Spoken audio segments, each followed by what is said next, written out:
the real history of Joan of Arc. The maiden who changed history. In the quiet countryside of medieval France, in a time when kingdoms trembled and nations were forged in fire, there emerged a figure so extraordinary that her story has echoed through the centuries. This is the complete history of Joan of Arc, the peasant girl who became a warrior, a visionary, and ultimately a saint. Journey with us back to the early 15th century, to a world of flickering candlelight, stone castles, and endless war. A world where a young girl would hear voices that would change the course of history. Chapter 1. The World Before Joan. The year is 1412. France is not yet the unified nation we know today, but a patchwork of territories torn apart by civil war and foreign invasion. The 100 Years' War has already raged for 75 years, a seemingly endless conflict between the Kingdom of France and the Kingdom of England over who has the rightful claim to the French throne. The French royal family, the House of Valois, is fracturing from within. King Charles VII, known to history as Charles the Mad, suffers from severe mental illness. His episodes of madness grow longer and more severe, leaving France without stable leadership. During his lucid moments, he signs treaties he doesn't understand. During his dark periods, he doesn't even recognize his own wife. Into this power vacuum step ambitious nobles. The Duke of Burgundy and the Duke of Orléans compete for control of the regency, their rivalry eventually erupting into open civil war. In 1407, the Duke of Orléans is assassinated on the streets of Paris by Burgundian agents, splitting France into two warring factions: the Armagnacs, loyal to the Orléans family, and the Dauphin and the Burgundians, who will soon ally with England. Across the English Channel, King Henry V sees opportunity in French chaos. Young, ambitious, and militarily brilliant, Henry revives English claims to the French throne and prepares for invasion. In 1415, his army crosses the Channel and achieves a stunning victory at Agincourt, where English longbowmen decimate the flower of French chivalry. The defeat at Agincourt is catastrophic for France. Thousands of nobles die in a single afternoon, their heavy armor no match for the deadly rain of English arrows. The psychological impact is even greater than the military loss. French confidence is shattered. The English seem invincible. By 1420, Henry V has forced the Treaty of Troyes upon the mad French king. This treaty is a national humiliation. It declares that Henry V will marry Charles VII's daughter, Catherine of Valois, and that their son will inherit both the English and French thrones. The actual heir, the Dauphin Charles, is disinherited, declared illegitimate, and stripped of all rights to the crown. France is now divided into three parts. Northern France, including Paris, is controlled by the English and their Burgundian allies. The Dauphin controls territories south of the Loire River, governing from Bourges and Chinon. And in the east, the Duke of Burgundy maintains his own quasi-independent realm. The common people of France suffer immensely. Armies from all sides ravage the countryside, stealing crops, burning villages, and killing indiscriminately. Bands of mercenaries and discharged soldiers roam freely, preying on defenseless peasants. Famine and plague follow in the wake of war. Many believe these are the end times, that God has abandoned France. Yet in this darkest hour, in a small village on the eastern frontier of France, a child is born who will change everything. Her name is Johanne, though history will know her as Joan. Chapter 2. A Childhood in Domrémy. Domrémy is a small village in the Meuse River Valley, in the Duchy of Bar, on the eastern edge of France. It is a place of simple stone houses, thatched roofs, and narrow dirt roads. The village consists of perhaps 50 families. most of them farmers who work the surrounding fields and tend their livestock.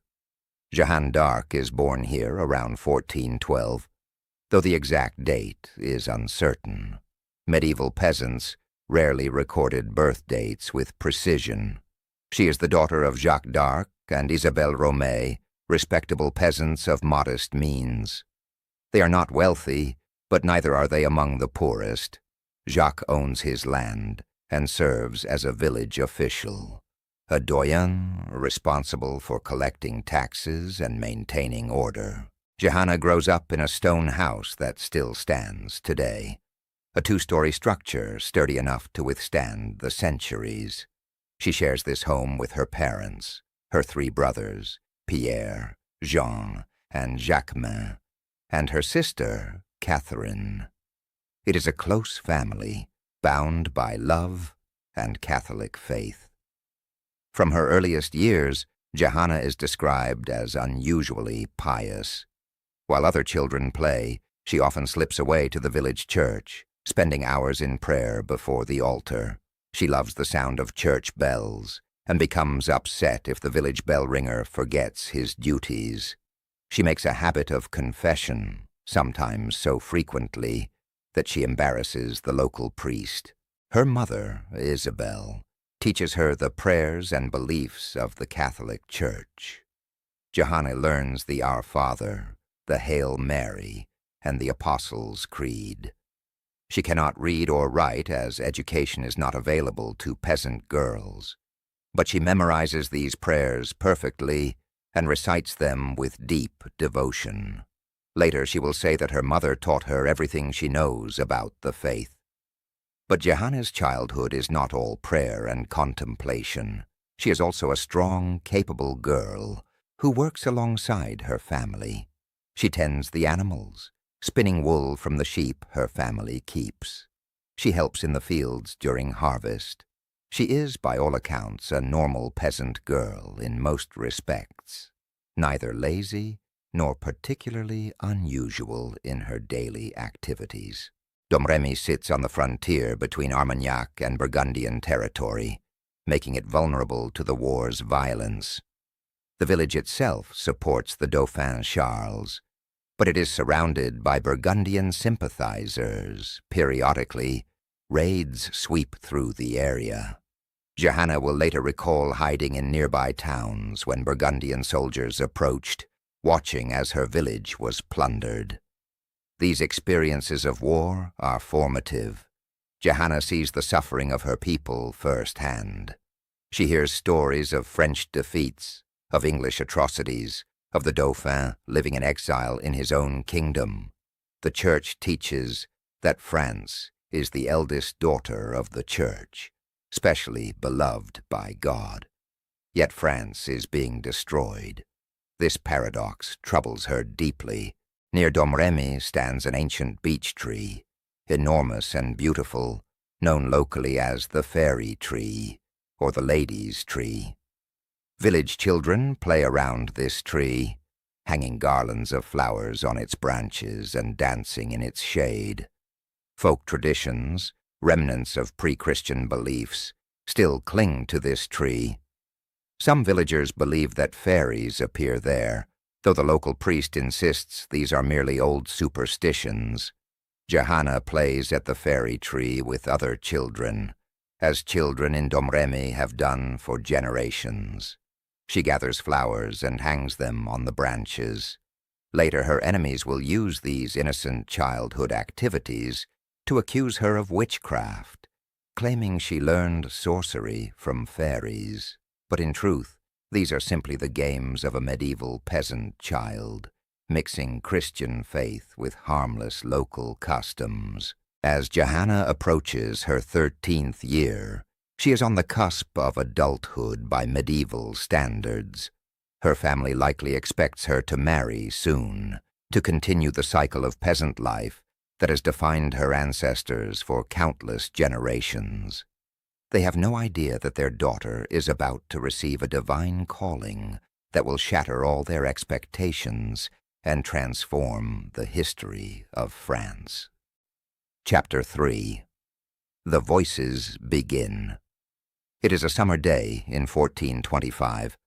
Johanna is about 13 years old, standing in her father's garden in Domrémy. The midday sun shines warmly, and she is alone, perhaps taking a break from her chores. Then suddenly, everything changes. She sees a brilliant light, brighter than the sun, appearing to her right, toward the village church.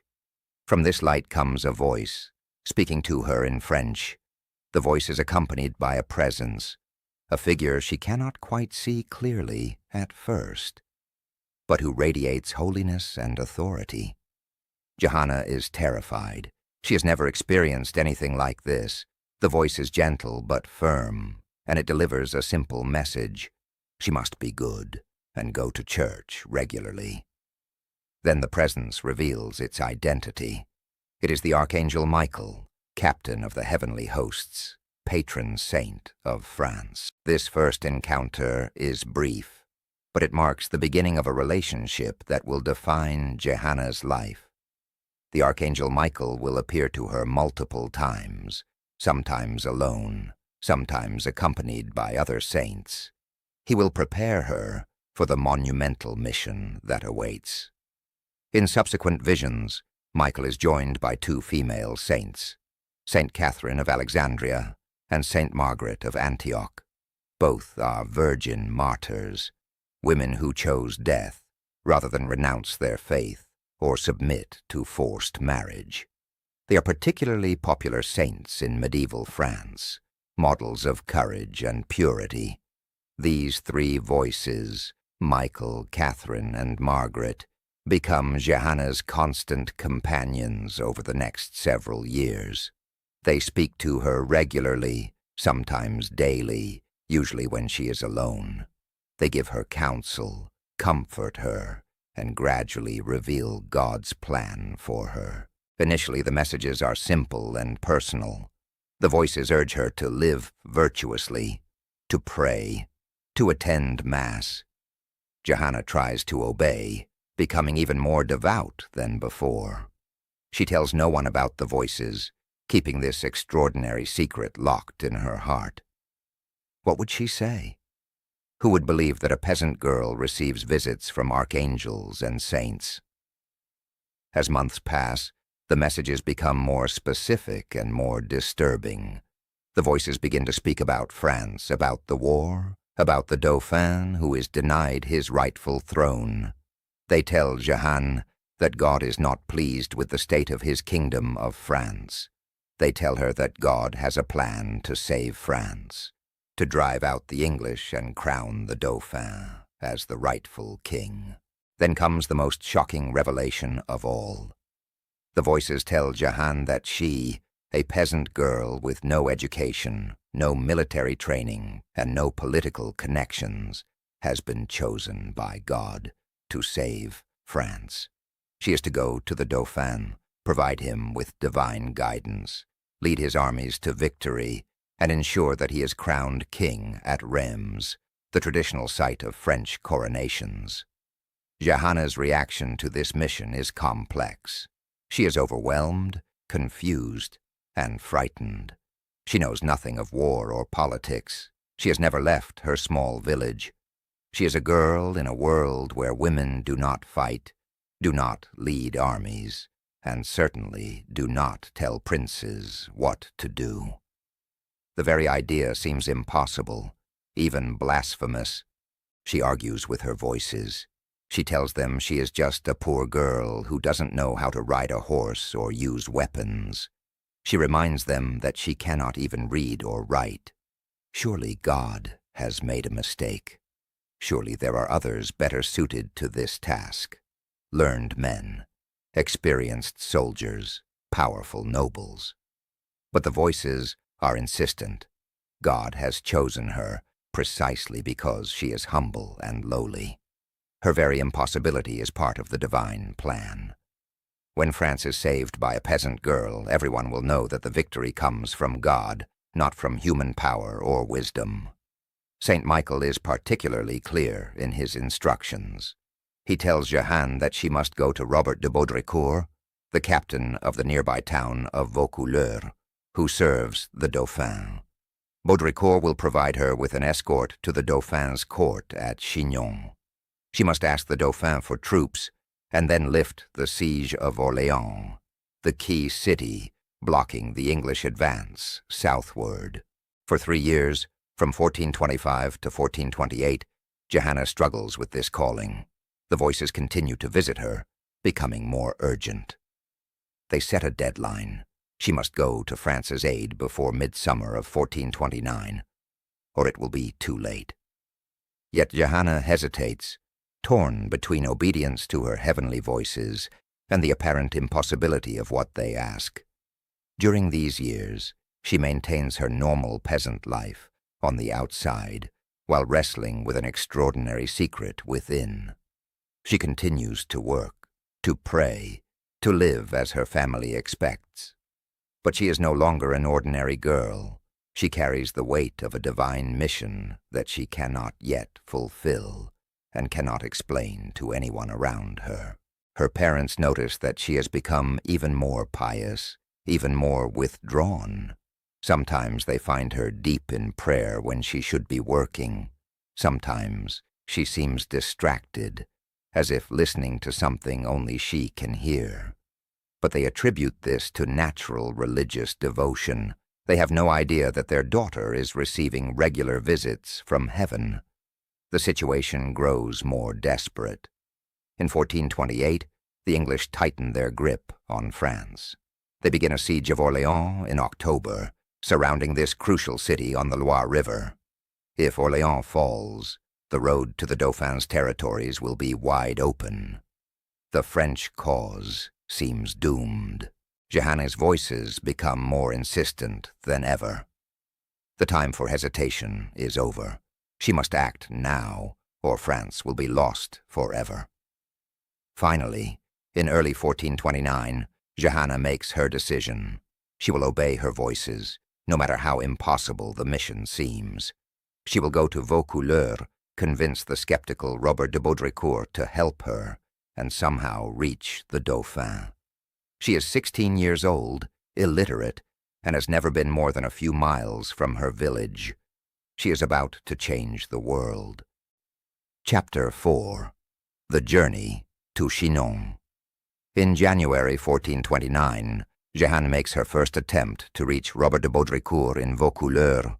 She cannot go alone, as travel is far too dangerous for a young woman. She convinces her uncle, Durand Laxart, to escort her, telling him she needs to visit his wife. Once they reach the area near Vaucouleurs, she reveals her true purpose. Durand is shocked when Johanna tells him she must see Baudricourt because she has a divine mission to save France. But there is something in her conviction, her absolute certainty, that persuades him to arrange a meeting.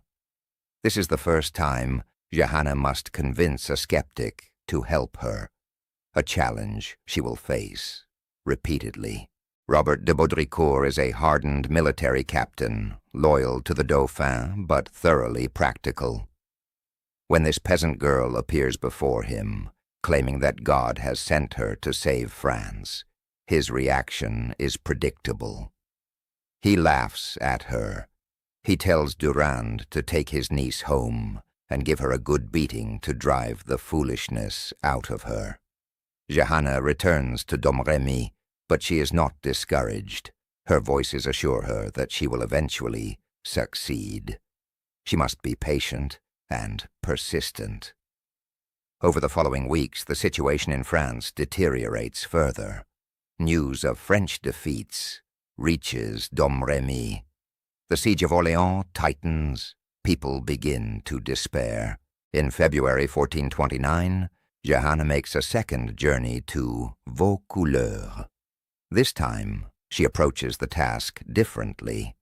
Instead of relying solely on Baudricourt, she begins to win over the common people of Vaucouleurs.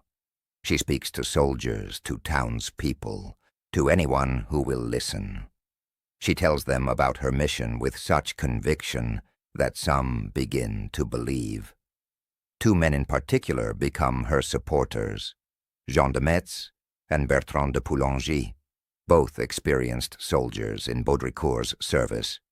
Jean de Metz later recalls his first meeting with Jehanne. He asks her what she is doing in Vaucouleurs.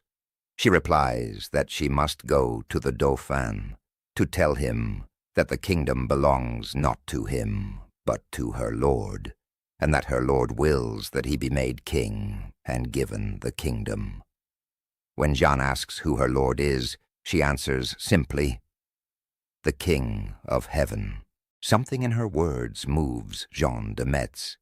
He pledges to take her to the Dauphin himself, if necessary. Bertrand de Poulengy makes the same commitment. With these two soldiers supporting her cause, Jehanne's credibility increases.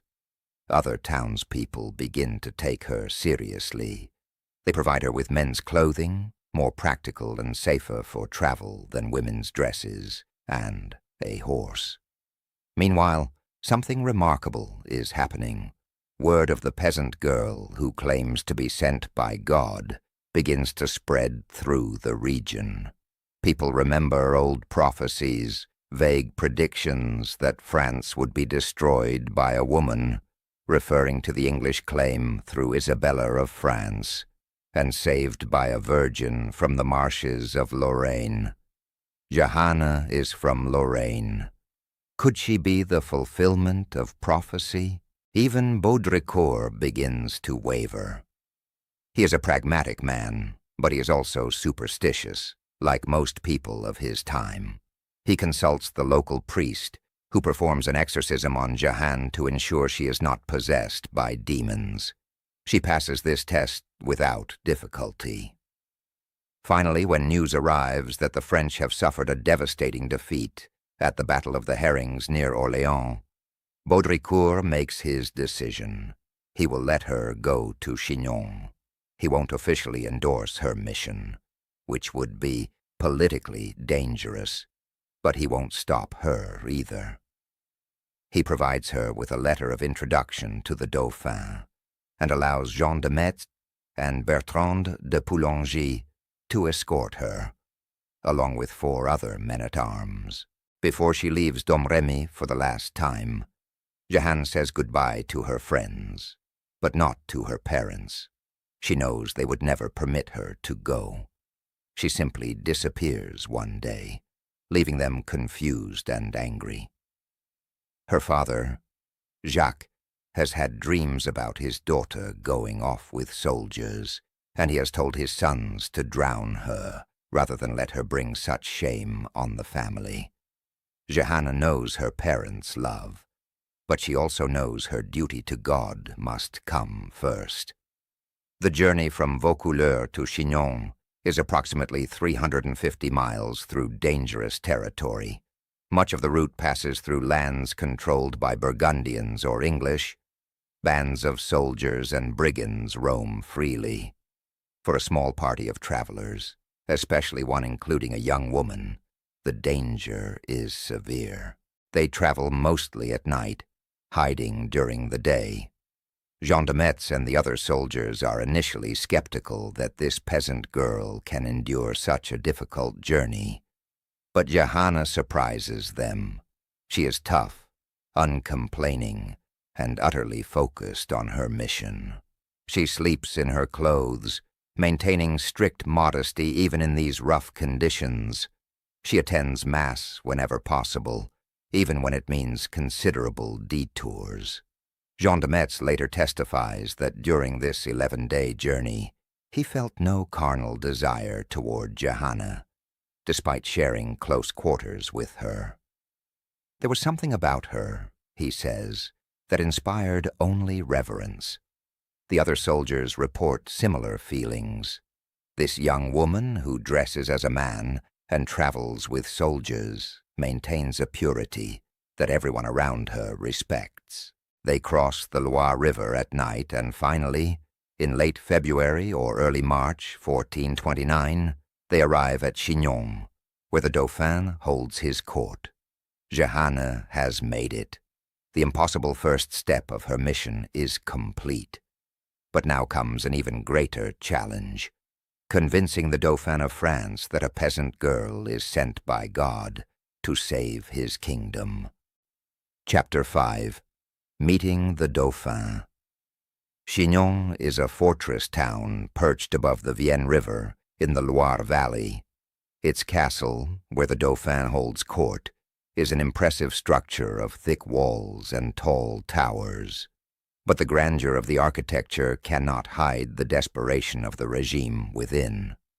This is the court of an uncrowned king who controls less than half of his theoretical kingdom, whose capital is occupied by enemies, and whose own legitimacy is questioned. Charles, the Dauphin, is 26 years old in 1429, but the years of struggle have aged him. He is not an impressive figure.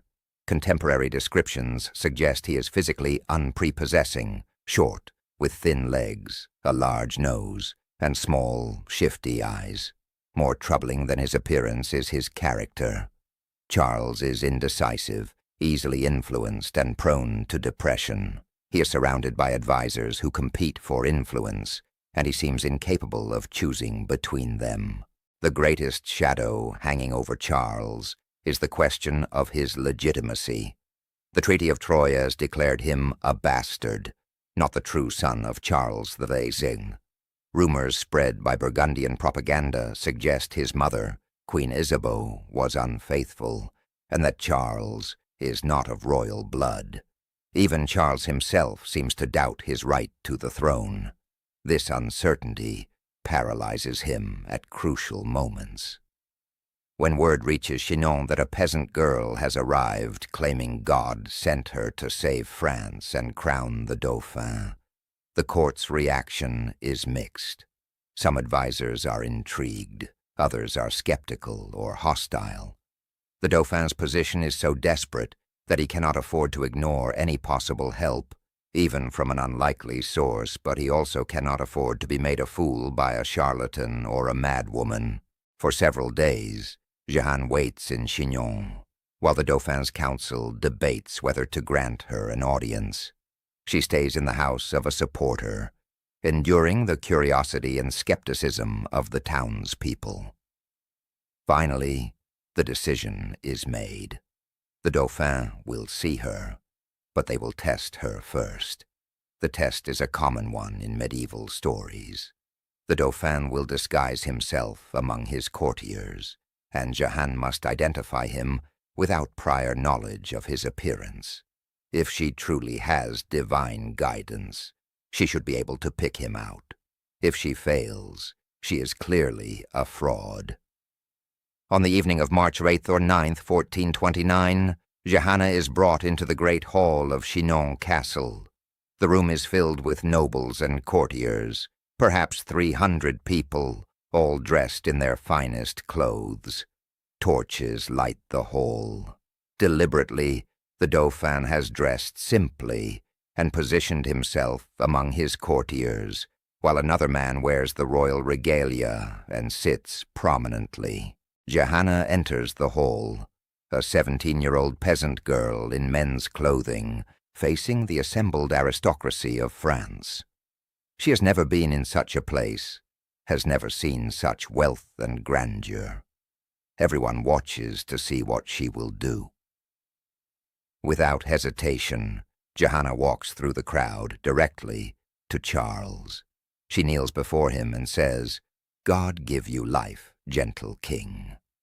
Charles, surprised, tries to deflect. He points to the man in royal dress and says that he is the king, not Charles. But Jeanne is certain. "In God's name, gentle prince, it is you and no other." This moment sends a ripple through the court. Either this girl has been secretly told which man is the Dauphin, which would make this a conspiracy, or she has genuinely identified him through supernatural means. The test has worked too well. It doesn't prove she is from God, but it certainly proves she is extraordinary. Jeanne then asks to speak privately with the Dauphin. They withdraw to a side chamber with only one or two others present. What happens in this private conversation is known only through later accounts, primarily from Jeanne and Charles themselves, and their testimonies differ slightly in detail, but agree on the essential points. Johanna delivers to Charles a message she says comes directly from God. She tells him that he is indeed the true heir to the throne of France, the legitimate son of Charles VI. God himself vouches for Charles's legitimacy. This message strikes at the heart of Charles's deepest insecurity. The fact that this peasant girl, who has never met him before, addresses his most private doubt makes a profound impression. She then tells him her mission. She is sent by God to do two things. First, to raise the Siege of Orléans and drive the English from the Loire Valley, and second, to bring him to Reims to be crowned as the rightful king of France. If he will trust her and give her command of troops, God will grant France victory. Charles is moved but still uncertain. This is too strange, too unprecedented. He needs more assurance. He tells Johanna that she must be examined by theologians and learned men before he can accept her claims. If the church scholars approve of her, he will consider her requests. Johanna agrees to this examination. She has nothing to hide. She knows her voices come from God, and she is confident that holy men will recognize this truth. She is taken to Poitiers, where the Dauphin has assembled a group of theologians, lawyers, and churchmen to form a commission of inquiry. For 3 weeks, these learned men question Johanna. They ask about her voices, about her mission, about her theological understanding. They try to trip her up, to find contradictions or heresies in her statements. Some of the questioning is hostile, designed to expose her as a fraud or a heretic. But Johanna handles her interrogators with remarkable skill. Though she is illiterate and has no formal education, she possesses a native intelligence and a gift for direct, honest speech that confounds the scholars. When they ask for a sign to prove her divine mission, she tells them bluntly that the sign will be the raising of the Siege of Orléans. When they question whether God needs soldiers if he intends to save France, she replies with peasant practicality, "In God's name, the soldiers will fight, and God will give the victory." One scholar, Jean Hérault, asks her what language her voices speak. She replies tartly, "A better one than yours," pointing out his Limousin accent. The room erupts in laughter. Her quick wit and fearless honesty win over many of the initially skeptical examiners. The commission also examines her physical virginity, sending noble ladies to verify that she is indeed a virgin, as she claims. This examination, humiliating by modern standards, was considered necessary in medieval times. Her virginity is confirmed, which is significant. In medieval theology, Satan could not work through a true virgin.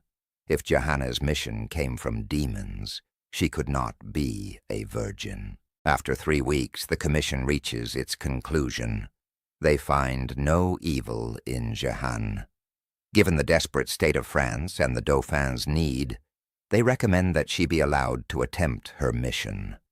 They cannot definitively prove that her voices come from God, but they can find no evidence of heresy or demonic influence. In their final report, they state that the Dauphin should not prevent her from going to Orléans with his soldiers, and that to refuse her would be to reject the help of the Holy Spirit. This is not a ringing endorsement, but it is enough. The Dauphin, desperate for any hope, accepts the commission's judgment. He agrees to give Johanna what she asks: armor, weapons, a banner, and most importantly, command authority over his armies at Orléans. Preparations begin immediately. Johanna is fitted with a suit of white armor, specially made for her small frame. She is given a sword, though the sword she will famously carry is yet to be found. She chooses a banner, white with fleur-de-lis, bearing the images of Christ and two angels and the words Jesus Maria. She tells the craftsman exactly how it should be designed, following the specifications given by her voices.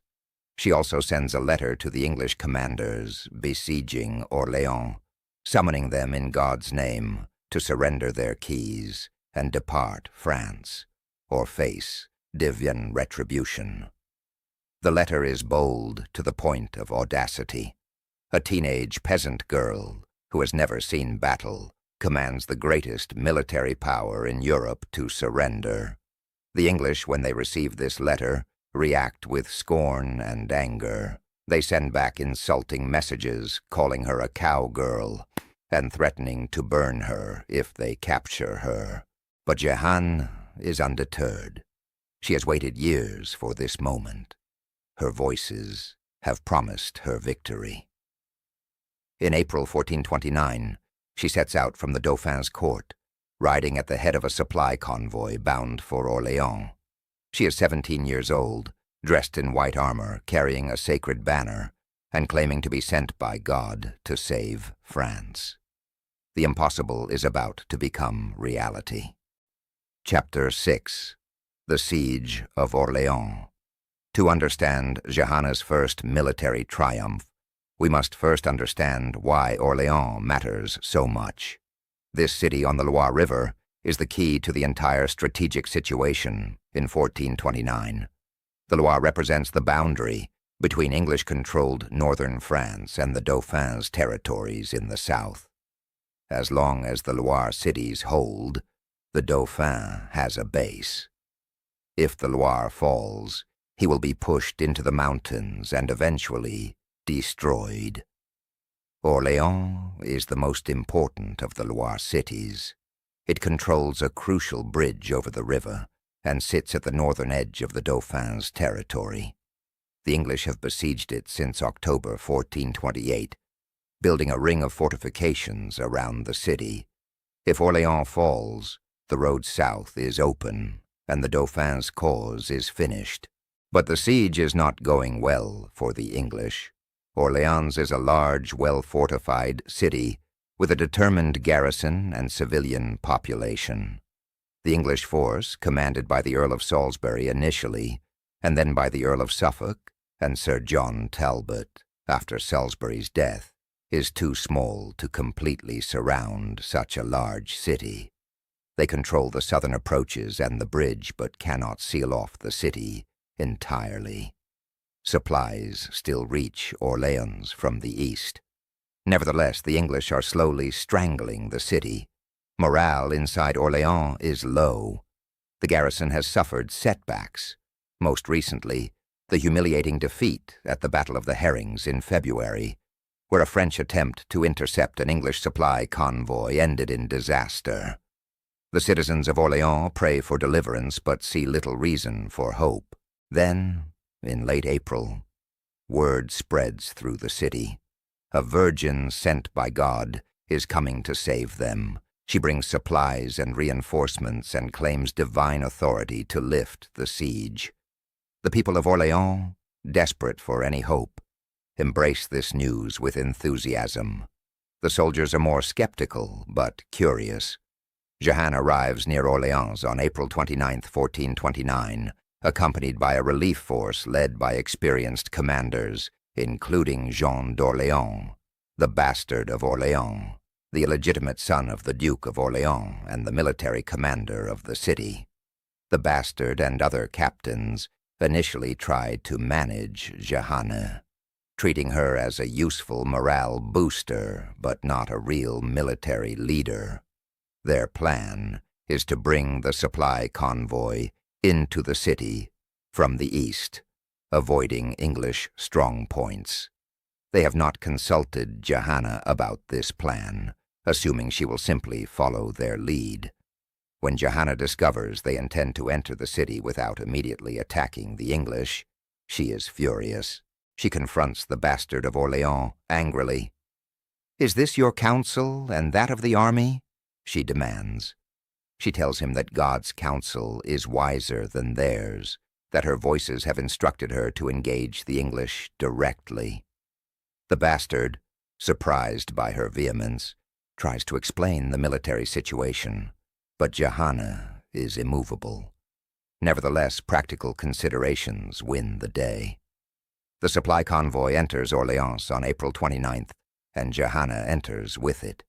The French army that escorted the convoy withdraws to wait for reinforcements. Johanna finds herself inside the besieged city, separated from the main army, which is not at all what she intended. But her arrival in Orléans creates an immediate sensation. Crowds of civilians flock to see her, touching her armor, trying to touch her banner. They believe she is sent by God, and their faith is absolute. Johanna moves through the city, assuring people that God will deliver them, that the English will be driven away. Her confidence is infectious. Johanna spends the next few days inspecting the city's defenses and the English siege works. She rides out with the Bastard of Orléans to observe enemy positions. The English, seeing a figure in white armor, jeer and shout insults at the witch and the cowgirl. Johanna shouts back, calling on them to surrender in God's name and depart France. Her boldness astounds both the French and English. She also confronts the French captains about the behavior of the army. The soldiers, like most medieval armies, are accompanied by camp followers, including prostitutes. Johanna orders these women expelled from the camp, insisting that God will not grant victory to an army living in sin. She demands that soldiers confess their sins and attend Mass. Remarkably, the hardened veterans comply. There is something about this 17-year-old girl that commands obedience. On May 4th, reinforcements arrive from outside the city, and the French decide to take the offensive. The military plan is to attack the English fortifications systematically, starting with the Bastille of Saint-Lô on the eastern side. Johanna is initially not informed of this attack, as the captains still don't fully accept her military authority. When Jeanne discovers the attack has begun without her, she is furious. She arms herself hurriedly and rides to join the battle, her banner flying. When the French soldiers see her arrive, their morale soars. The attack on Saint-Lô, which had been faltering, suddenly succeeds. The English defenders are overwhelmed, and the fort is captured. This first victory electrifies both the army and the city. Johanna has promised victory, and victory has come. Her prophetic authority is strengthened. The French captains begin to take her more seriously. The next day, May 5th, is Ascension Day, a holy day when Johanna insists no fighting should occur. Instead, she dictates another letter to the English, which is attached to an arrow and shot into an English camp. The letter again demands that the English surrender and leave France. The English response is to threaten to burn her as a witch and shout crude insults. On May 6th, the French attack the English fortification at Saint-Jean-le-Blanc, which the English abandon without a fight, retreating to a stronger position at the fortification called Les Augustins. The French pursue, and fierce fighting ensues. Johanna is in the thick of the battle, her banner visible to all. When the French begin to waver, she rallies them, and they storm Les Augustins successfully. Now only one major English strongpoint remains on the south side of the river, Les Tourelles, the fortified end of the bridge crossing the Loire into Orléans. This is the strongest English position, and taking it will effectively break the siege. The French captains plan to rest and attack in a few days, but Johanna insists they attack immediately the next day, May 7th. The assault on Les Tourelles begins at dawn on May 7th, 1429. It is a brutal, day-long battle. The English defenders, led by Sir William Glasdale, fight desperately from behind strong walls and towers. The French attack repeatedly, using ladders to scale the walls, but are thrown back each time with heavy casualties. Johanna is everywhere, her white armor and banner making her a conspicuous target. She moves among the soldiers, encouraging them, exhorting them to courage. Then in the afternoon, disaster strikes. An English arrow pierces Johanna's shoulder, driving deep into her flesh between her neck and shoulder blade. She falls and is carried from the battle. The wound is serious and blood flows freely. Some soldiers want to use a healing charm on the wound, but Johanna refuses, saying she would rather die than use sorcery. The arrow is pulled out, the wound is treated with olive oil and lard, and Johanna rests briefly. She is in great pain and weeps from the pain, but she also prays. As evening approaches, the French captains consider withdrawing. They have fought all day without success, and their leader is wounded. But Johanna, despite her injury, insists they continue. She takes a few minutes to pray in a vineyard and then returns to the battle. When the French soldiers see her standing again, banner in hand, their spirits soar. Johanna positions her banner at the base of the walls. The sight of her standard rallies the exhausted French troops for one more assault. They charge the walls with renewed fury.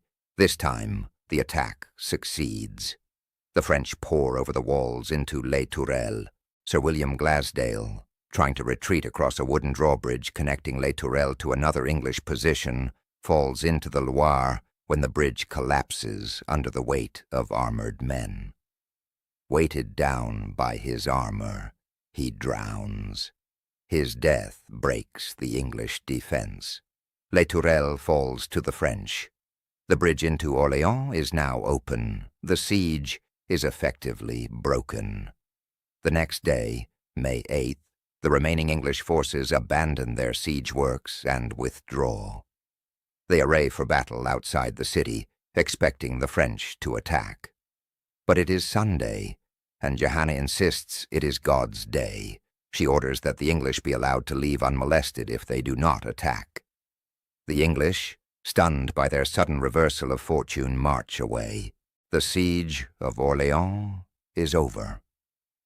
A siege that had lasted 7 months, that had seemed destined to end in French defeat and the collapse of the Dauphin's cause, has been broken in 9 days by a peasant girl who claimed to be sent by God. The city erupts in celebration. Church bells ring throughout Orléans. The citizens process through the streets in thanksgiving. Johanna has fulfilled the first part of her mission. She has raised the Siege of Orléans, exactly as her voices promised. The relief of Orléans is the turning point of the 100 Years' War. French morale, shattered for years, is suddenly restored. The English, who seemed invincible, have been defeated. And at the center of it all stands a 17-year-old girl in white armor, holding a banner bearing the names of Jesus and Mary. The news spreads across France like wildfire. The Maid of Orléans has performed a miracle. God has sent a deliverer to France. The impossible has happened, and Johanna's mission is only half complete. Chapter 7. The Campaign of the Loire Valley. The victory at Orléans transforms Johanna from an unknown peasant girl into a national figure, a symbol of hope for the French cause. But Johanna knows that breaking the siege is not enough. Her voices have given her a 2-part mission: raise the Siege of Orléans and bring the Dauphin to Reims for his coronation. The first is accomplished. Now she must achieve the second. But between Orléans and Reims lie hundreds of miles of hostile or contested territory. The English and Burgundians control most of northern France, including the direct route to Reims. Before Charles can be crowned, the Loire Valley must be completely cleared of English forces, and a path to Reims must be opened. Immediately after the relief of Orléans, Jehanne travels to meet the Dauphin at Tours. She urges him to come to Reims as soon as possible for his coronation, but Charles and his advisors are hesitant. The military situation, though improved, is still dangerous. They want to consolidate their gains, not rush into a risky campaign deep into enemy territory. Jehanne grows frustrated with the Dauphin's caution. She understands, with an insight that seems to come from her voices, that momentum is crucial. The French have psychological advantage now, while the English are demoralized. Delay will allow the English to recover. Charles must strike now, while God's favor is manifest. While the Dauphin deliberates, Jeanne pushes for continued military action in the Loire Valley. Several important towns and fortresses along the Loire are still in English hands. These must be taken to secure the region and gather strength for the march to Reims. In early June 1429, the French army, with Jehanne accompanying it, begins a campaign to clear the Loire Valley.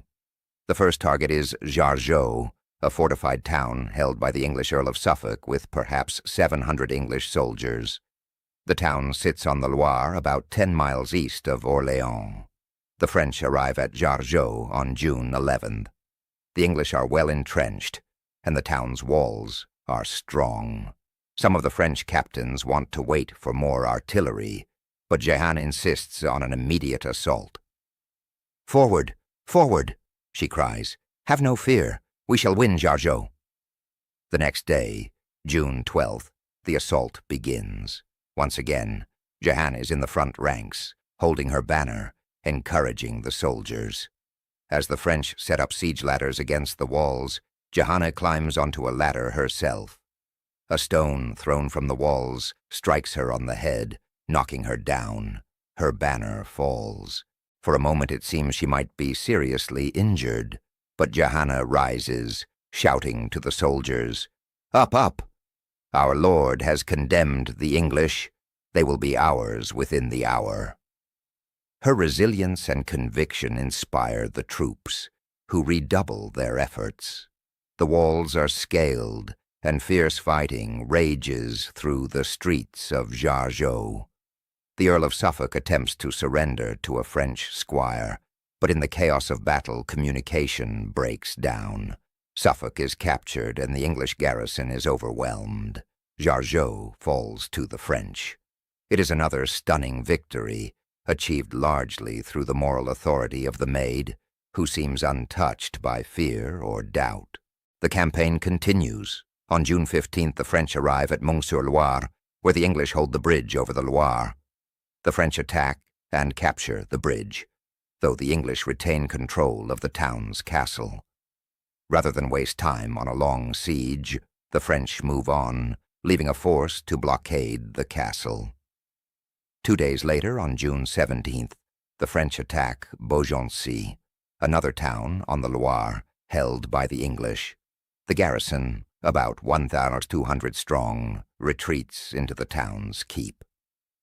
When they see French reinforcements arriving, including troops from Arthur de Richemont, the Constable of France who has his own complicated relationship with the Dauphin, the English negotiate a surrender. They are allowed to leave with their lives but must abandon the town. News arrives that a large English relief force is marching south under the command of Sir John Fastolfe and John Talbot, two of England's best commanders. The English are finally reacting to the string of French victories, gathering their forces for a decisive battle. The French captains debate whether to seek battle or avoid it. Some favor a defensive position, others want to continue besieging towns. But Jehanne is clear, they should seek battle immediately. "In God's name, we must fight them," she insists. "If they were hanging in the clouds, we would get them, for God has sent them to us to punish them." Her confidence is absolute. The French captains, who have now seen her proved right repeatedly, agree to seek battle. On June 18, 1429, The two armies meet near the village of Patay. Chapter 8. The Battle of Patay. The morning of June 18, 1429, dawns bright and clear in the fields of Beauce, south of Patay. The French army, perhaps 1,500 mounted men-at-arms and a larger force of infantry, is searching for the English. The English force, numbering around 5,000 men, has taken up a defensive position, hoping to repeat their tactics from Agincourt and Crécy, where English longbowmen slaughtered French cavalry. But the Battle of Patay will not be another Agincourt. This time, everything is different. The French advance guard, led by La Hire and Poton de Xaintrailles, two of France's most aggressive captains, is scouting ahead when they receive an unexpected gift from fortune. A stag, startled by soldiers, runs through the English position. The English archers, excited by the appearance of the deer, shout and cry out. These shouts reveal their position to the nearby French scouts. La Hire and his cavalry realize the English are just ahead and are not yet fully prepared for battle. Their longbowmen have not had time to set up the defensive stakes that usually protect them from cavalry charges. This is an opportunity that may never come again. Without waiting for orders, without the careful planning that usually precedes medieval battles, La Hire leads an immediate cavalry charge. The French horsemen thunder toward the English position at full gallop. The English archers, caught unprepared, try to form their defensive line. But they are too slow. The French cavalry crashes into them before they can properly organize. The longbowmen, those deadly archers who have dominated European warfare for decades, are ridden down and slaughtered. The English men-at-arms fight bravely, trying to cover the retreat of their broken force, but the battle becomes a rout. Sir John Fastolfe, commanding part of the English army, sees the situation is hopeless and retreats with his portion of the force intact. John Talbot, the terror of the French, fights on and is eventually captured. The battle lasts perhaps an hour. When it ends, the English have suffered a catastrophic defeat. They lose perhaps 2,000 killed and many more captured, including Talbot and other important commanders. French losses are minimal, perhaps a few dozen men. Johanna, arriving with the main French force as the battle concludes, sees the field strewn with English dead. She weeps at the sight of so much death, even enemy death. When she sees a French soldier strike a captured English prisoner, she dismounts, cradles the dying Englishman's head, and helps him make confession. Even in victory, even against those who have called her a witch and threatened to burn her, she shows compassion. The Battle of Patay is a crushing blow to English power in France. Their myth of invincibility, restored at Agincourt 14 years earlier, is shattered. The psychological impact is immense. The English have lost not just a battle, but their confidence. The French, conversely, are filled with new belief. And at the center of the transformation is Johanna, the maid who promised victory and delivered it. After Patay, the Loire Valley is effectively cleared of major English forces. The first phase of Johanna's military mission is complete. Now she presses the Dauphin urgently. They must go to Reims immediately. While the momentum is with them, Charles must be crowned and anointed as the true King of France. But Charles still hesitates. Reims is deep in Burgundian territory. The journey is dangerous. His advisors counsel caution, consolidation, further preparation. Johanna grows increasingly frustrated. She knows, with a certainty she attributes to her voices, that delay is dangerous. The window of opportunity will not stay open forever. Finally, Charles agrees.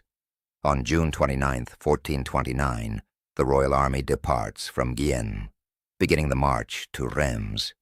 It is a risky venture, a gamble that France's momentum will carry them through hostile territory.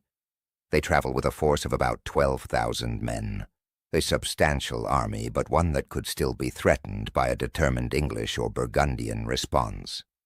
Johanna rides with the army, her banner flying, a symbol of divine favor and French resurgence. She is now one of the most famous people in France, recognized and revered wherever she goes. People flock to see her, to touch her, to be blessed by her. She handles this adulation with remarkable humility, always redirecting glory to God. Chapter 9. The Road to Reims. The march to Reims is a triumphal procession as much as a military campaign. As the royal army advances through Burgundian-held territory, town after town opens its gates without resistance. The local populations, seeing the size of the French army and hearing the stories of Johanna's divinely blessed victories, choose not to resist. On July 4th, the army reaches Auxerre. The town's Burgundian garrison negotiates a truce, agreeing to submit to Charles once he is crowned king. This sets a pattern. Burgundian towns, unwilling to fight against what seems to be God's will, manifested through Johanna, find diplomatic ways to avoid combat while still preserving their honor. At Troyes, the pattern nearly breaks. This city, where the disastrous treaty of 1420 was signed, is strongly Burgundian and heavily fortified. When the royal army arrives on July 5th, Troyes closes its gates and prepares for siege. The city's defenders include a garrison of English and Burgundian soldiers as well as armed citizens. The French army settles in for what looks like it might be a long siege. Days pass. Supplies begin to run low. Some of Charles's advisors suggest abandoning the march to Reims and returning to friendly territory. The enterprise seems to be failing. But Johanna intervenes. She assures Charles that Troyes will surrender within 3 days. She orders siege preparations to begin, personally overseeing the placement of artillery. Her confidence is unshakable. "Have no doubt," she tells the Dauphin. "You will enter Troyes without resistance." The sight of the French army preparing for an assault, combined with Johanna's reputation and the news of her victories, has a powerful psychological effect on Troyes. The city's leaders realize that resistance is likely futile and may result in a destructive sack. On July 10th, after only 4 days of siege, Troyes negotiates surrender. Charles enters the city in triumph. This surrender at Troyes is crucial. It demonstrates that Johanna's presence can take cities without prolonged bloodshed. Her reputation, her divine aura, has become a weapon as powerful as any army. Towns that might resist a normal French force open their gates rather than face the Maid. The army continues its march. Chalon-sur-Marne surrenders immediately on July 14th. Then on July 16th, 1429, the royal army arrives at Reims itself. Reims is one of the most important cities in France, home to a magnificent cathedral where French kings have been crowned for centuries.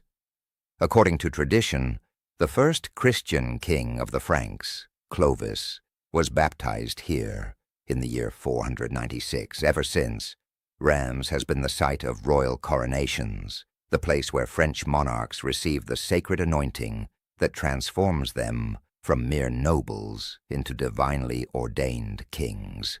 Without a coronation at Reims, Charles is merely the Dauphin, the uncrowned claimant.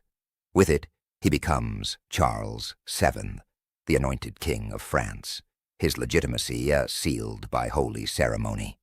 This is why Johanna has insisted so urgently on reaching Reims. She understands that medieval kingship requires sacred ritual, not just military victory. The city of Reims, seeing the approaching royal army and hearing of Johanna's miraculous victories, chooses submission over resistance. The gates open. Charles enters his ancestral coronation city in triumph. Preparations for the coronation begin immediately. Chapter 10. The Coronation at Reims, July 17th, 1429. The Cathedral of Notre-Dame de Reims, one of the architectural marvels of medieval Europe, is filled with nobles, clergy, soldiers, and common people who have crowded in to witness history. The Gothic arches soar overhead. The stained glass windows cast colored light across the assembled crowd, and the air is thick with incense and anticipation. Charles stands before the altar, about to undergo the ancient ritual that will transform him from the Dauphin into the king. The ceremony of coronation is not merely political theater. In medieval belief, the anointing of a king is a sacrament, a holy act that confers divine grace and authority. A crowned and anointed king is fundamentally different from an uncrowned claimant. He rules by divine right, blessed by God and the Church. The Archbishop of Reims, Regnault de Chartres, presides over the ceremony. He anoints Charles with holy oil that tradition says was brought from heaven by a dove for the baptism of Clovis nearly 1,000 years earlier. He places the crown of France on Charles's head. He presents him with the royal regalia, the scepter, the hand of justice, the sword. Throughout the ceremony, Johanna stands nearby, holding her banner. She has earned this place of honor. When asked later why her banner was present at the coronation, when the banners of other captains were not, she replies simply, "It had been in the troubles. It was right that it should be in the honor." As the crown settles on Charles's head, the congregation erupts in acclamation. "Noel! Noel!" they cry, the traditional French shout of joy at a coronation. Trumpets sound. The bells of Reims Cathedral ring out across the city. Charles VII is King of France, anointed and crowned in the proper place, in the proper way, with the proper ceremony. For Johanna, this moment represents the completion of her mission as she understood it from her voices. She has done what God commanded. She has raised the Siege of Orléans and brought the Dauphin to Reims for his coronation. Her task is accomplished. After the ceremony, Johanna kneels before the newly crowned king, weeping with emotion.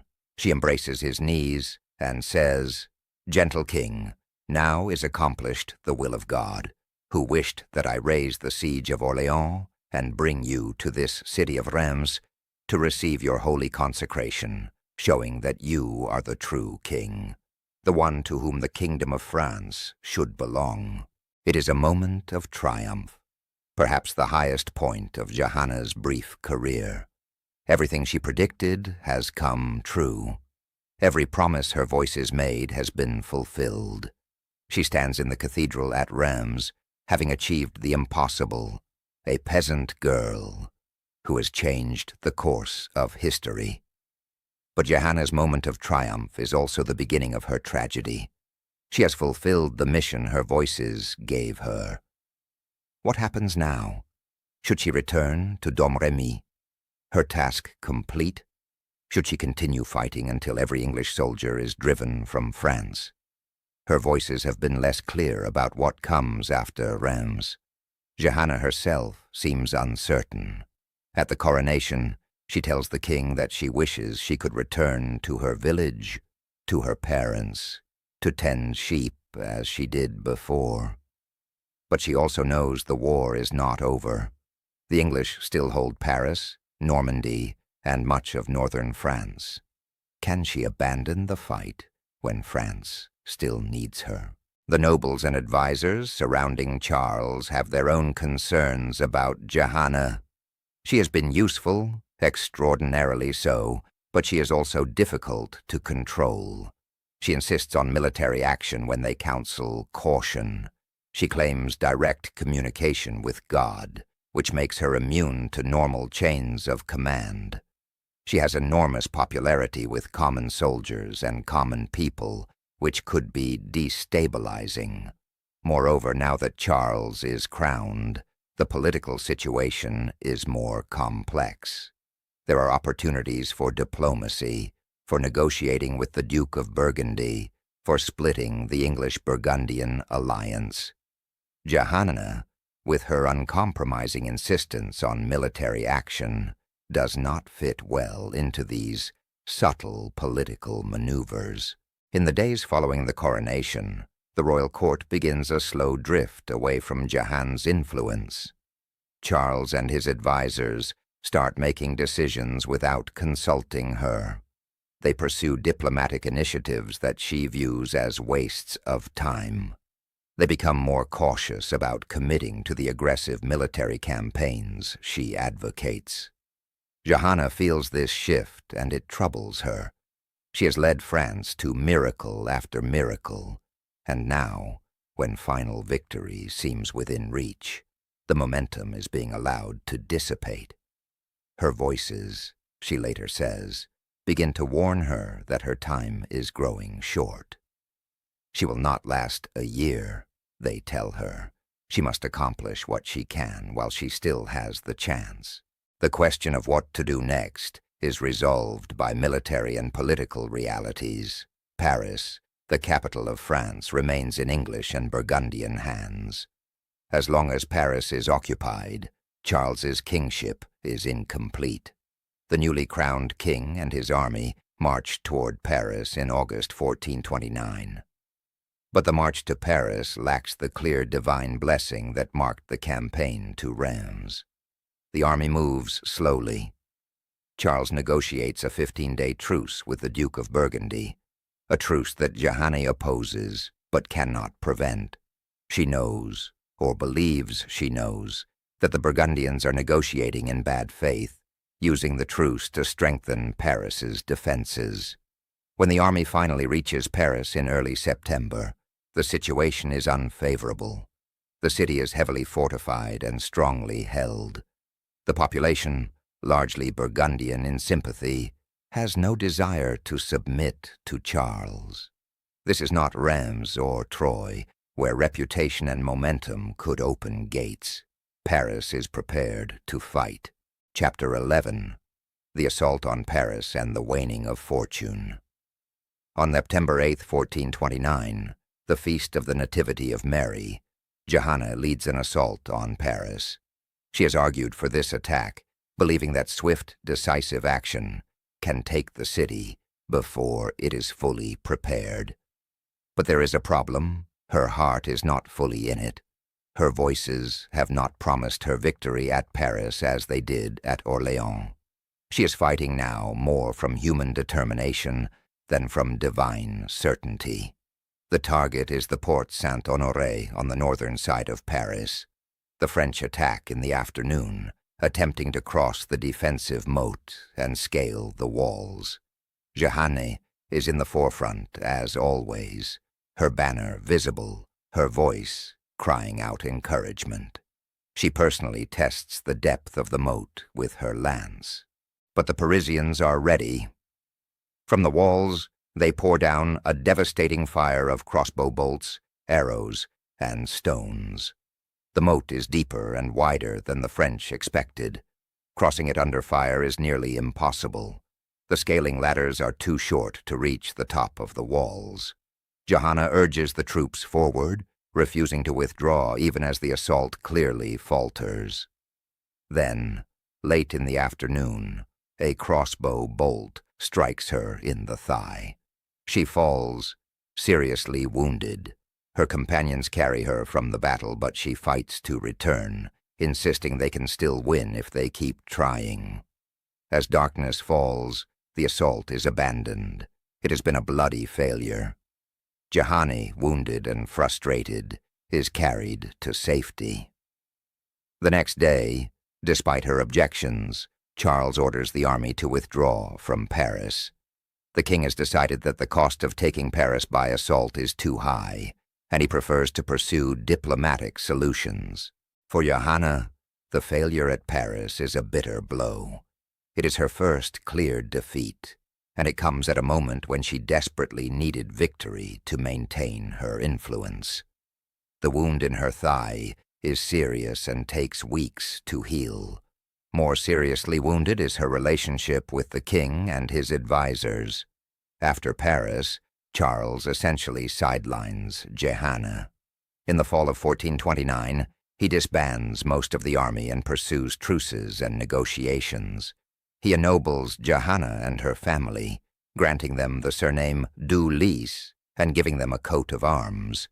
But these honors are also a kind of gentle retirement package. The implication is clear. Her work is done, and she should rest on her laurels. But Johanna cannot rest. Her voices continue to urge her to action. In the winter of 1429 to 1430, she participates in smaller military operations, attacking Burgundian strongholds. These campaigns lack the glory of Orléans or Reims. They're grinding sieges of minor fortresses, small-scale raids, defensive actions. Johanna fights bravely, but the divine aura that surrounded her seems to be fading. Politically, Charles is pursuing reconciliation with the Duke of Burgundy, hoping to split the English-Burgundian alliance. A treaty is being negotiated. Johanna views these negotiations with deep suspicion. She does not trust the Burgundians and believes that only military action will drive the English from France. But her voice in the royal council grows quieter. In March 1430, Johanna leaves the royal court without permission. She later says that her voices commanded her to go. She takes a small company of soldiers, perhaps a few hundred men, and heads north toward territories on the Burgundian frontier. It is unclear exactly what she intends to accomplish. Perhaps she hopes to disrupt the Burgundian negotiations. Perhaps her voices have given her a new mission that she does not fully understand. She operates in the region around Compiègne, a town loyal to Charles VII, but surrounded by Burgundian territory. Compiègne is under threat from a Burgundian siege. On May 23, 1430, Johanna is in Compiègne with her company when word comes that Burgundian forces are attacking a nearby settlement. Johanna decides to lead a sortie from Compiègne to engage the Burgundians. She later says that her voices warned her she would be captured before midsummer, but she chooses to go anyway. It is late afternoon when she leads her troops out of Compiègne's gates. The fighting is fierce. Johanna and her men engage the Burgundian forces, but they are outnumbered. More Burgundian troops arrive, and the French begin to fall back toward Compiègne. Johanna is in the rear guard, trying to cover the retreat of her men. As the French troops pour back through the gates of Compiègne, a tragic decision is made. The captain of the town, fearing that Burgundian troops will enter the gates with the fleeing French, orders the gates and drawbridge raised while French soldiers, including Johanna, are still outside. Johanna is caught outside the walls, surrounded by Burgundian soldiers. She fights on, trying to break through to safety, but it is hopeless. A Burgundian archer grabs her by her cloth of gold surcoat and pulls her from her horse. Johanna d'Arc, the Maid of Orléans, the savior of France, is captured. The consequences of this capture will be profound and tragic. Johanna has fallen into the hands of enemies who have long desired to destroy her. The Burgundians who capture her are allied with the English, and the English have very specific plans for the peasant girl who has dealt them so many defeats. Johanna's voices told her she would be captured. They also told her something else, something she did not share widely. She would not be rescued. Her mission was over. Now would come her passion, her suffering, and ultimately her martyrdom. Chapter 12. Captivity and Sale. The moment Johanna is pulled from her horse outside Compiègne, she becomes an enormously valuable prisoner. Medieval warfare operates on a system of ransom. Captured nobles and important figures are held for payment, with the ransom often amounting to a substantial fortune. Johanna is not a noble by birth, but her fame and strategic importance make her perhaps the most valuable prisoner in France. The Burgundian soldier who physically captures her, an archer in the service of the bastard of Vendôme, has made a fortune. He immediately claims her as his prisoner, though there is some dispute as this happens in the service of his lord. Regardless of the technical details, Johanna quickly becomes the property of Jean de Luxembourg, a powerful Burgundian noble who is the Count of Ligny. News of Johanna's capture spreads rapidly. In Paris and in English-controlled territories, there is jubilation. The English and Burgundians have long despised and feared Johanna. They have called her a witch, a heretic, a deluder of the people. Now she is in their power. The English government, led by the Duke of Bedford, who serves as regent in France for the young King Henry VI, wants Johanna badly. But King Charles VII, the man Johanna crowned at Reims, the king whose cause she saved from collapse, does nothing to rescue her. There's no ransom offer, no diplomatic initiative, no military attempt to free her. Charles and his court seem content to let Johanna disappear into captivity. Why does Charles abandon Johanna? The reasons are complex and inglorious. First, Johanna has become politically inconvenient. Her popularity with common people and soldiers makes the aristocracy uncomfortable. Her insistence on military action conflicts with Charles's diplomatic strategy. Her claims of divine guidance are difficult to manage within normal political structures. Second, rescuing Johanna would be expensive and difficult. She is held deep in Burgundian territory, making a military rescue nearly impossible. A ransom would be costly and would require Charles to prioritize Johanna over other concerns. Third, and perhaps most cynically, Johanna is more useful to Charles as a martyr than as an active participant in French politics. Her mission is complete. She crowned Charles at Reims. Now she risks becoming an embarrassment or a rival center of authority. Her capture solves a problem for the royal court. These realities do not make Charles's abandonment of Johanna any less dishonorable, but they explain it. Medieval politics is ruthless, and gratitude is a rare commodity. Meanwhile, Johanna endures captivity. She is initially held at Beaulieu-le-Fontaine, then moved to Beaurevoir Castle, both properties of Jean de Luxembourg. Her captivity is relatively comfortable by medieval standards, at least initially. She is treated as a valuable prisoner, not a common criminal. Jean de Luxembourg's wife, his aunt, and his stepdaughter all take an interest in her and treat her with some kindness. But Johanna knows what awaits her. The English are negotiating for her purchase, and Jean de Luxembourg, despite whatever personal feelings he might have, is a practical man who will eventually sell to the highest bidder. Johanna can see her future.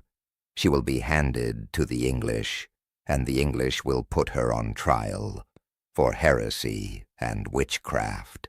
In desperation, Johanna attempts escape from Beaurevoir Castle. The exact method is unclear, but she apparently jumps or falls from a tower window, dropping perhaps 60 or 70 feet to the ground below. It is either a suicide attempt, which would be a grave sin, or a desperate escape attempt with little chance of success. Miraculously, Johanna survives the fall, though she is badly injured and unconscious for a time. When questioned about this later, she says her voices did not give her permission to jump, but she could not bear the thought of being handed over to the English, and she had heard that the people of Compiègne, including children, were to be massacred. She wanted to help them. Her voices reproached her for the jump, she says, but eventually forgave her. The failed escape attempt makes her situation worse. Security is increased, and any sympathy her captors might have felt is reduced. She is moved to a harsher imprisonment. Finally, in November 1430, the negotiations conclude. The English and their Burgundian allies agree on a price, 10,000 livres tournois, an enormous sum equivalent to the ransom of a prince. The University of Paris, which is controlled by the English and Burgundians, has demanded that Jehan be tried for heresy, and the English government is happy to oblige. Jean de Luxembourg, despite pleas from his female relatives to spare Jehanne, accepts the payment. Jehanne is formally handed over to the English in November 1430. She is taken to Rouen, the capital of English-occupied Normandy, where she will face trial. The English are jubilant. They have the Maid in their power. They will prove that she is a heretic and a witch, that her voices come from Satan, not God. By discrediting Jehanne, they will discredit Charles VII's coronation, which was accomplished through her efforts. They will show that France's recent victories were achieved through witchcraft and demonic assistance, not divine favor. The trial will serve multiple purposes. It will be a legal proceeding, a political weapon, and a theological debate. The stakes could not be higher. Jehanne will defend not only her life, but also her divine mission, the legitimacy of Charles the Varavin's kingship, and the righteousness of the French cause. And she will face her accusers alone, without allies, without counsel, and without hope of rescue. Chapter 13. The Trial at Rouen. Winter in Rouen, 1431. The English capital in France is a city of stone and suspicion, where English soldiers patrol the streets, and the population lives under occupation. In a cell in Rouen Castle, chained and guarded day and night by English soldiers, is a 19-year-old girl who once seemed unstoppable. The trial of Jehanne d'Arc begins officially on January 9th, 1431, with preliminary investigations. The formal trial proceedings begin on February 24. This is not a normal trial. It is a carefully orchestrated political and theological prosecution designed to achieve a predetermined outcome. The trial is formally conducted by the Church, specifically by Pierre Cauchon, the Bishop of Beauvais. Cauchon is a learned theologian and an ambitious churchman, but he is also thoroughly aligned with the English and Burgundian cause. He has been driven from his bishopric by Charles VII's forces and depends on English support. He will conduct the trial with the appearance of legal and theological propriety, but always with the English desired outcome in mind. Assisting Cauchon are dozens of theologians and church lawyers, primarily from the University of Paris. This university, once the greatest center of learning in Christendom, is now controlled by the English and Burgundian faction. Its scholars will provide the theological framework for Jehanne's condemnation. The charges against Jehanne are numerous and varied, but they center on a few key accusations. She is charged with heresy for claiming direct communication with God without the Church's mediation. She is accused of idolatry and witchcraft for her claims about her voices. She is charged with impropriety for wearing men's clothes. She is accused of blasphemy for claiming certainty about her salvation. The trial takes place in various locations in Rouen, sometimes in a chapel, sometimes in a large hall, sometimes in Jehanne's cell. She faces her accusers alone. She is not allowed a lawyer or advisor, though this was not unusual for inquisitorial proceedings of the time. She is not allowed to appeal to the Pope or to a general church council, both of which would be her right under church law. The deck is thoroughly stacked against her, yet Johanna proves to be a formidable defendant. Despite her lack of education, her youth, and her complete isolation, she defends herself with remarkable intelligence and courage. The trial transcripts, which survive to this day, reveal a peasant girl matching wits with some of the finest legal and theological minds in Europe. The interrogations are exhausting and relentless. The judges question her for hours at a time, sometimes in public sessions, sometimes in her cell. They try to trap her with trick questions to get her to say something heretical or contradictory. But Johanna is careful and clever. When they ask her if she is in a state of grace, a question designed to trap her, since claiming certainty about one's salvation is theologically presumptuous, while claiming to be in sin would undermine her mission, Johanna gives a perfect answer. If I am not, may God put me there. If I am, may God keep me there. The judges are forced to move on. When they question her about her voices, Johanna is consistent. She describes her visions of Saints Michael, Catherine, and Margaret. She insists they come from God. She refuses to deny them or to submit them to the Church's judgment in the way her interrogators demand. The issue of her male clothing becomes a central charge. Canon law forbids women from wearing men's clothes, based on biblical passages. Johanna explains that she wears men's clothing for practical reasons. It is safer when surrounded by soldiers, it helps preserve her chastity, and her voices instructed her to do so. But her judges insist this is a grave sin, a violation of divine law. Throughout the trial, Johanna shows flashes of her old spirit. When the judges try to trick her with obscure theological questions, she sometimes responds with peasant directness that borders on defiance. When asked if St. Michael appeared to her naked, she retorts, "Do you think God has nothing with which to clothe him?" But the strain of the trial is immense. Johanna is held in harsh conditions, chained in her cell, guarded constantly by English soldiers who sometimes harass and threaten her. She is ill at times during the trial. She is isolated from any supporters. The psychological pressure is crushing. The judges question her repeatedly about whether she will submit to the judgment of the Church. This is the key issue.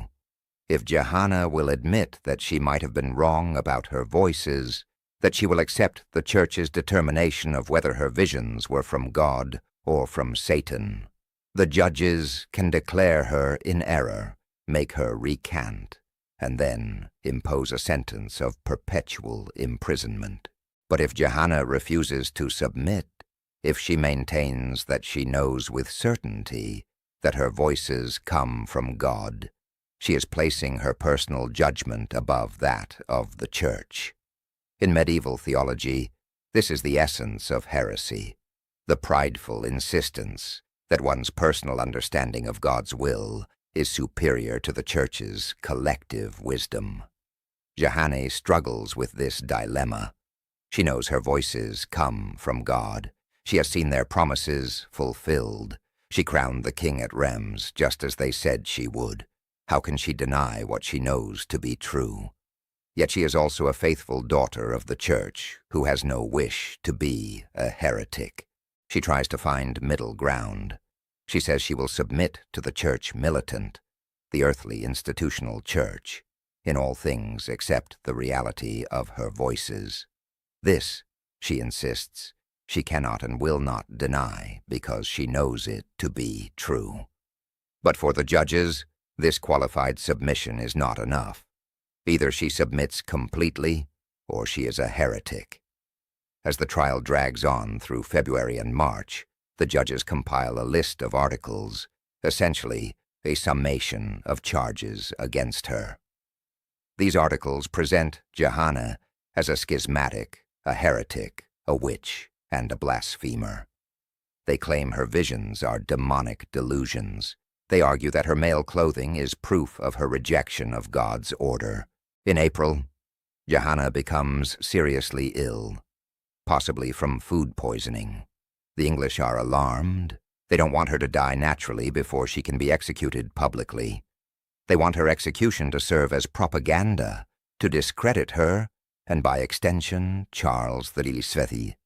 English doctors are sent to treat her and ensure she survives to face her sentence. On May 23, 1431, Johanna is taken to the cemetery of Saint-Ouen Abbey in Rouen. A large crowd has gathered.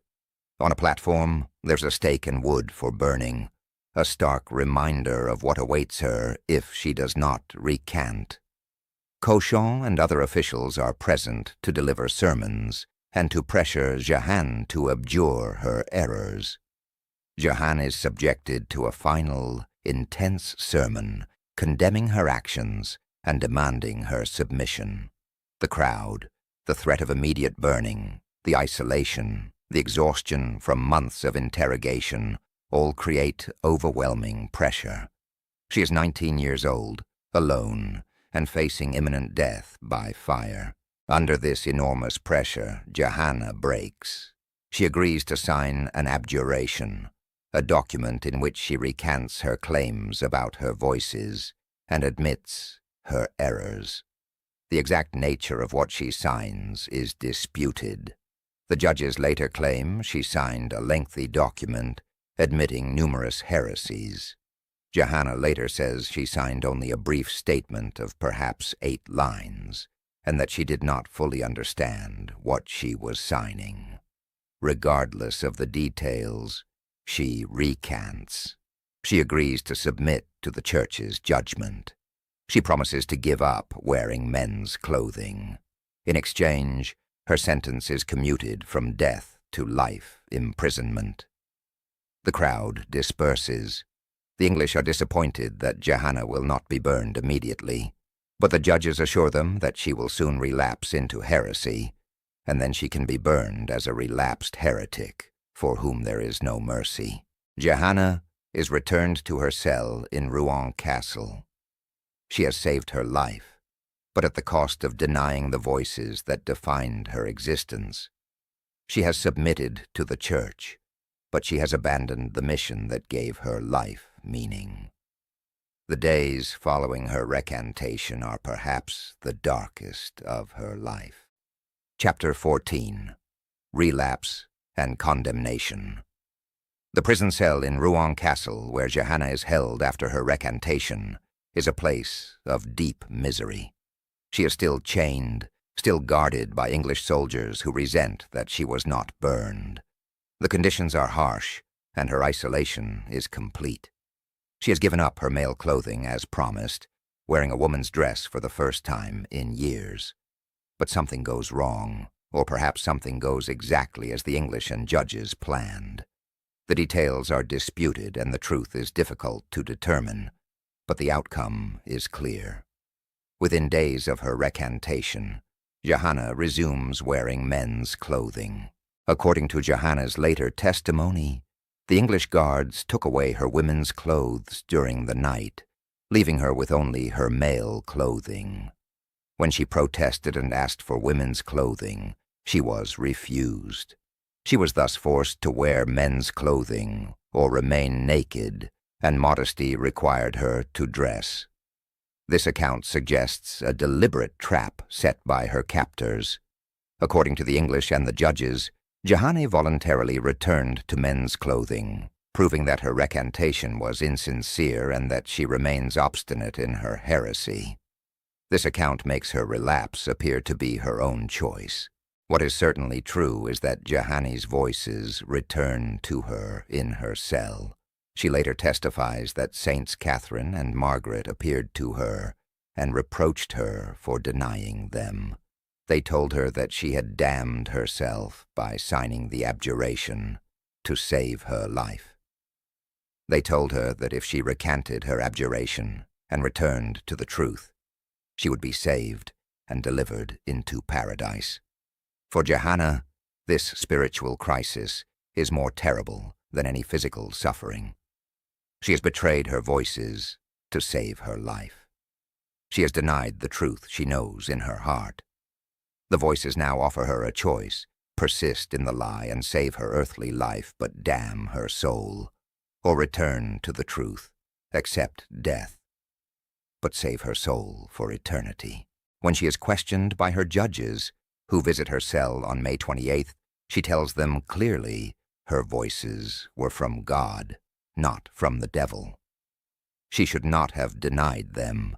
She recants her recantation. "Everything I did for fear of the fire," she says. She admits she signed the abjuration to avoid burning, but it was wrong to do so. Her voices are real, and she will not deny them again. This is exactly what the judges needed. A relapsed heretic, one who has abjured and then returned to her errors, is beyond mercy according to church law. Such a person is to be relaxed to the secular arm, which is the legal formula meaning handed over to civil authorities for execution by burning. The trial reconvenes briefly on May 29th. The judges and theologians deliberate and quickly reach their verdict. Johanna is a relapsed heretic. She is to be excommunicated from the church and handed over to secular authority for punishment. The sentence is death by burning. Johanna receives this sentence with a kind of calm resignation. She has made her choice. She will not deny her voices again, whatever the cost.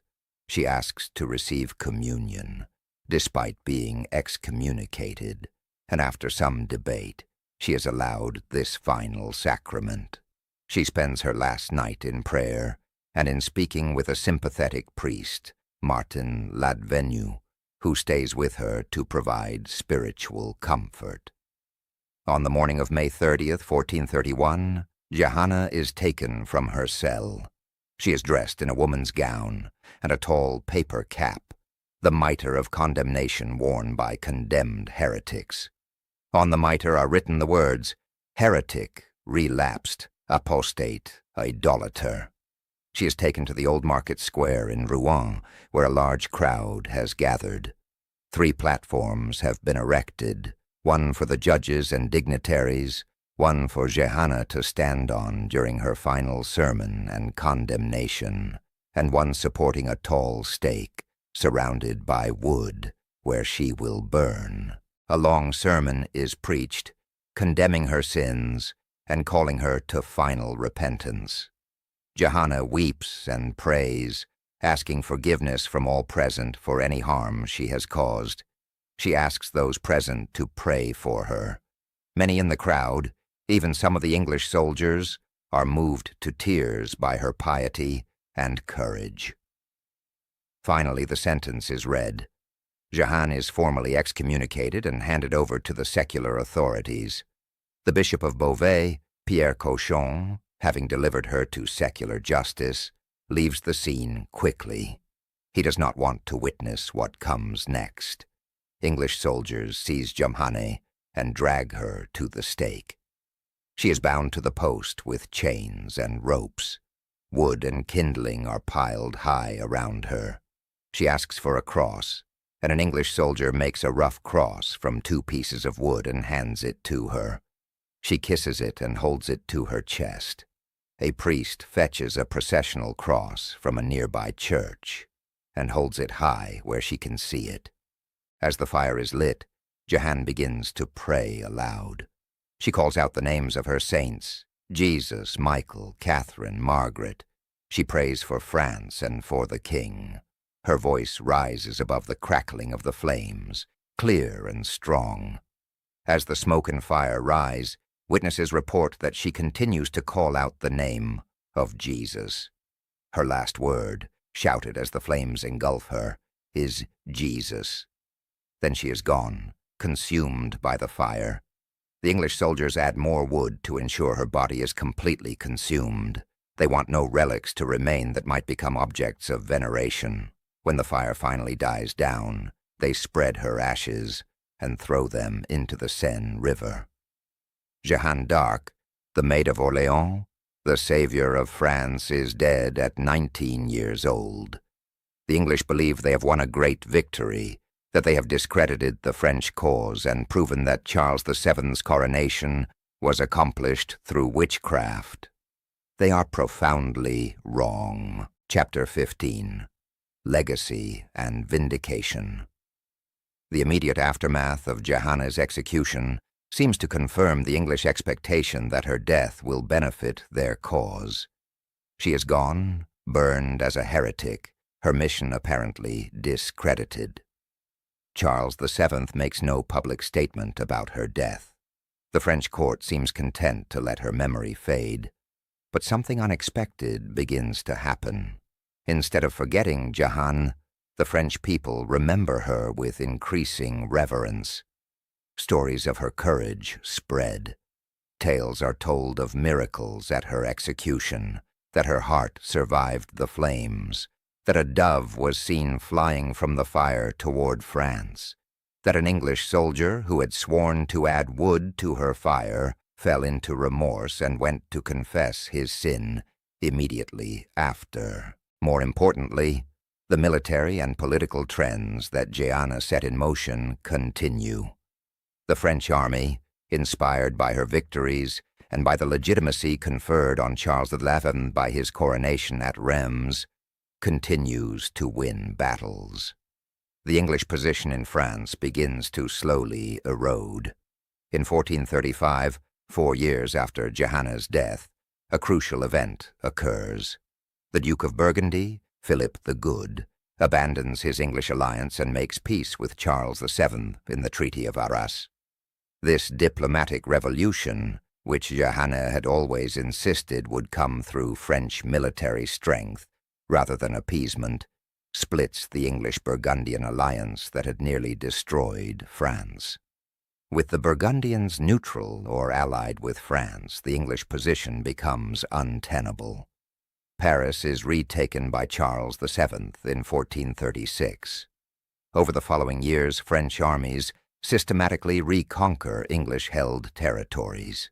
The English, overstretched and without their Burgundian allies, cannot hold France. By 1453, the 100 Years' War effectively ends with English defeat. England loses all its territories in France except for Calais. The impossible situation of 1429, when the Dauphin seemed doomed and France appeared lost, has been completely reversed. France emerges from the war as a unified kingdom under a strong monarchy. Charles VII, who had been the uncertain Dauphin when Jeanne found him, becomes known as Charles the Victorious. His long reign, from 1422 to 1461, sees the rebuilding of France and the establishment of royal authority. He remembers Johanna eventually, though perhaps not as quickly or as generously as he should have. In 1450, Charles VII orders an investigation into Johanna's trial. This is partly motivated by genuine concern, since if Johanna was a heretic, then the king she crowned was crowned by a heretic's authority. But it is also motivated by a desire to vindicate Johanna and honor her memory.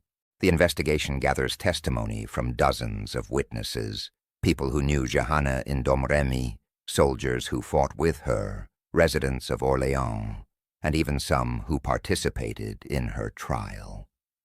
These testimonies, collected in what becomes known as the nullification trial, paint a picture of Johanna that is very different from the one presented by her English judges. In 1456, 25 years after her execution, a papal commission declares the original trial invalid. The verdict of heresy is overturned. Johanna is declared innocent of all charges. The judges who condemned her are themselves condemned for conducting a corrupt and politically motivated trial. Johanna's reputation is officially restored. But Johanna's story does not end with legal vindication. Over the centuries, her legend grows. She becomes a symbol of French nationalism, of courage against overwhelming odds, of faithfulness to one's calling, even unto death. Writers, artists, historians, and theologians return to her story again and again. During the French Revolution, different factions try to claim Johanna as their symbol. Monarchists see her as a loyal servant of the king. Republicans see her as a daughter of the people who defied corrupt authority. The Church sees her as a faithful Catholic. Secularists see her as a victim of church oppression. In the 19th century, as French nationalism intensifies in response to German unification and the humiliation of the Franco-Prussian War, Johanna becomes a powerful symbol of French identity and resistance. Statues of her are erected across France. Her life inspires paintings, poems, plays, and operas. She is transformed from a historical figure into a national icon. The Catholic Church, which burned her as a heretic in 1431, gradually embraces her as a saint. In 1909, she is beatified by Pope Pius VI. In 1920, she is canonized, declared Saint Joan of Arc. The peasant girl who was burned for heresy is now officially recognized as a saint, a holy woman whose voices truly came from God. The irony is profound. The church that condemned her now venerates her. The monarchy that abandoned her now claims her as its champion. The nation that let her burn now honors her as its greatest hero. Johanna's story has been retold countless times in countless ways. George Bernard Shaw's play, Saint Joan, presents her as a proto-Protestant, a woman of individual conscience ahead of her time. Atheist and secular interpretations see her as mentally ill or as a simple peasant misled by her own hallucinations. Feminist readings emphasize her challenge to gender norms. Military historians study her campaigns as examples of inspired leadership. But perhaps the most remarkable thing about Johanna d'Arc is how her actual historical story, documented in trial transcripts and contemporary accounts, remains compelling and mysterious even without embellishment. A peasant girl who could not read or write led armies, defeated experienced commanders, crowned a king, and changed the course of history. She did this while maintaining, by all accounts, her personal purity, her humility, and her faith. Whether her voices came from God, from her own subconscious, from mental illness, or from some combination of factors that we cannot fully understand, the fact remains. She heard them, believed them, followed them, and accomplished the impossible. She broke the Siege of Orléans when no one else could. She brought Charles VII to Reims when everyone said it was impossible. She transformed French morale and reversed the trajectory of a century-long war. And when she was finally captured, tried, and condemned, she faced her death with a courage that moved even her enemies. She chose truth as she understood it over her life. She accepted martyrdom rather than deny what she believed. In the centuries since her death, Johanna d'Arc has become many things to many people. A saint, a symbol, a legend, a political tool, an inspiration. But before she was any of these things, she was a real person, a teenage girl from a small village who heard voices and chose to follow them, no matter where they led. Her journey took her from the fields of Domrémy to the cathedral at Reims, from the heights of glory to the depths of a prison cell, and finally to the flames in the market square of Rouen. It was a journey of just over 2 years of public life, from 1429 to 1431, but it was enough to change the world. Today, more than 500 years after her death, Johanna's name is still known. Her story still inspires. Her courage still moves people. The peasant girl who became a warrior, who crowned a king and saved a nation, who was burned as a heretic and honored as a saint, remains one of history's most extraordinary figures, and her voice calling out from the flames those 5 centuries ago, still echoes across time. Jesus, Catherine, Margaret, France. Truth, courage, faith, mission. A life lived in service to something greater than oneself, even unto death. This is the complete history of Joan of Arc, the Maid of Orléans, whose brief life illuminated the darkness of her age and continues to shine across the centuries.